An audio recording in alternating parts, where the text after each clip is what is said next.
มาถึงแดนบริคำสายทิวทัศน์งามจับใจอาบีไปด้วยธรรมศาสตร์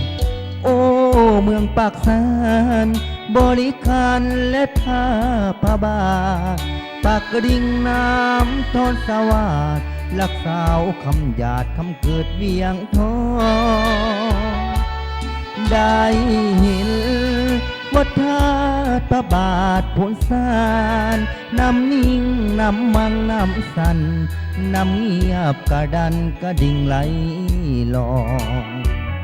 ข้ามผู้แดนเมืองเห็นน้ำเมืองพระเมืองเป็นปองผู้งองผู้เขียวผ้าทองเป็นศอกสองใต้ฟ้าวิไลดอกไม้บริคำใสงามเด่นกลิ่นหอมมาลาบ่เว้นมาเห็นแล้วลืมบ่ได้คำคืนสุขแสนฟังเสียงแคนกับเมยผู้ไทยปลดปืนด้วยใบหน้าใหม่ก้าวเดินไปตามพักน้ำป่าโอ้น้องบริคำใสนี่เอ่ยเจ้างามเหนือคำสมเสยว่าเป็นแดนดินดำน้ำสุ่มทุ่งนาหยัดยาวเห็นป่าเขาแก้วงามทุ่มพี่น้องภาษาปุ่มลุม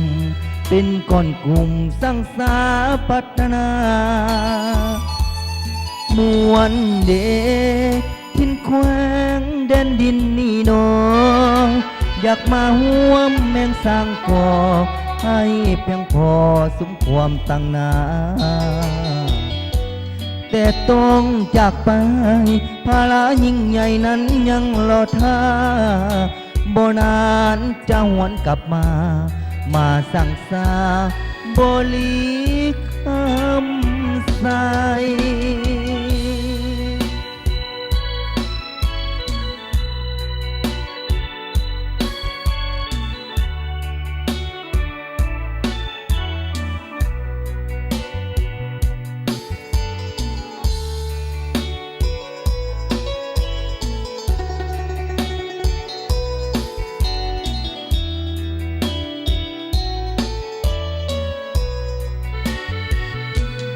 ด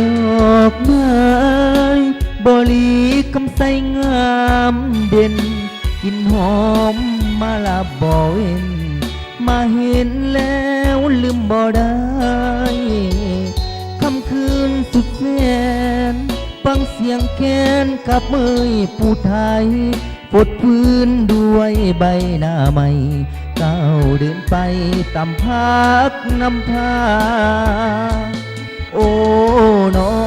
งบริคำใสนี่เอ่ยเจ้างามเหนือคำสมเสยว่าเป็นแดนดินดำน้ำสุ่มทุ่งนาหยัดยาวเห็นป่าเขาเขียวงามทุ่มพี่น้องภาษาปุ่มลุมเป็นก้อนกลุ่มสร้างสาพัฒนามวลเดพินแขวงแดนดินนี่น้องอยากมาห่วมแห่งสร้างก่อให้เพียงพอสมความตั้งนาแต่ต้องจากไปภาระยิ่งใหญ่นั้นยังรอท่าบ่นานจะหวนกลับมาสั่งสาบริคำใส